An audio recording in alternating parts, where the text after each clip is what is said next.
Мен Германияда 3 жылдан бері тұрамын және бізде таксилер өте қымбат, сол себепті біз таксиде жүре бермейміз.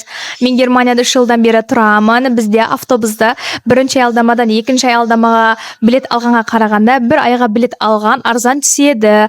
Мен Германияда 3 жылдан бері тұрамын және бізде пробка көп бола бермейді. Қалалар бір-біріне жақын болғандықтан қалаған жеріңізге тез жете аласыз. Мен Германияда 3 жылдан бері тұрамын, Еуропада тұрғандықтан біз басқа мемлекеттерге тез-тез саяхатқа шыға аламыз.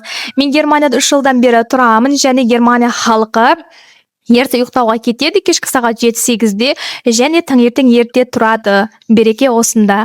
Мен Германияда 3 жылдан бері тұрамын және бұл жақта қонаққа алдын ала термин жасап барылады. Шақырмаған жерге бармайды, терминсіз барылмайды, қонаққа көп бара бермейді. Ал мен қазақстандық болғандықтан қонақ күткенді өте жақсы көремін. Осындай қызықты ақпараттарды білу үшін маған тіркеліп қойыңыз.